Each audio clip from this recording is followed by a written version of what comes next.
there is no perfect system or the global governance system. It is always emerging and are progressively improving. I think Bretton Woods systems, they were established in the late 1940s after the Second World War. Basically, it was created under that existing conditions in the 1940s and 60s, where there is no existence of the emerging economies, which are at the receiving end.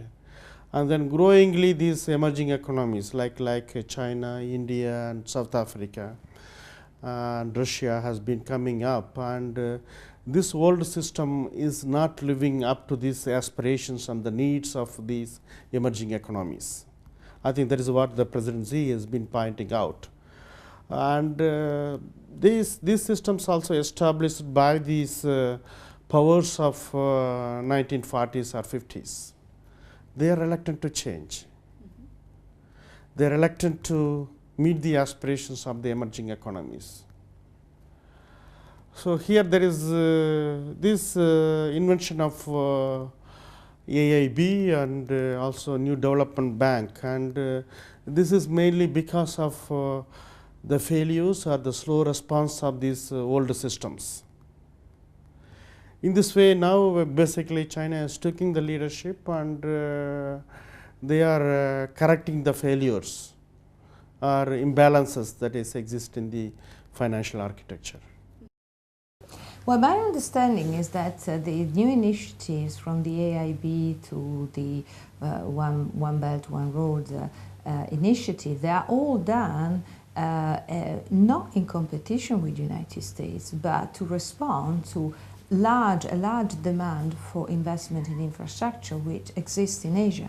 So, in other words, the development banks like the World Bank and the Asian Development Banks cannot cover the whole demand for infrastructure. So there is effectively the need for a new bank. And my understanding is that China is doing this in a harmonic way, and that is the intention of the Chinese leadership, and not so much in competition with the United States.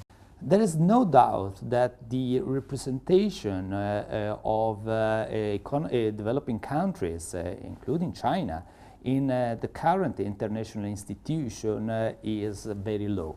And it is absolutely legitimate by China and other BRICS countries, of course, to increase their role at the global level.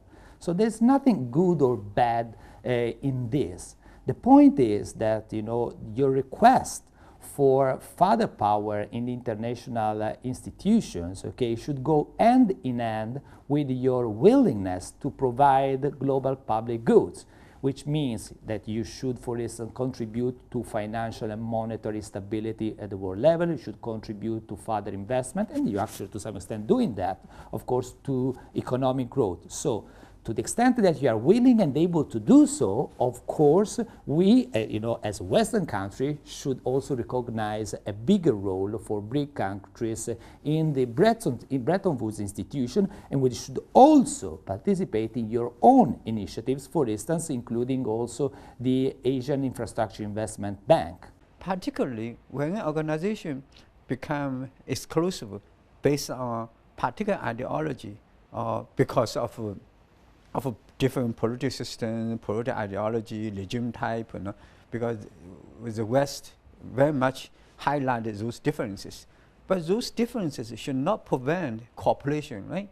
I would say, because now the U.S. dominates the international system, tend to be quite inclusive, exclusive.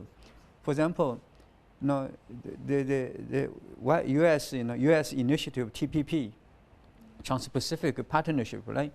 It's China was easy, excluded, But in this region, in the age of globalization, we need more inclusive organizations. So AIB is such an organization, very inclusive, right?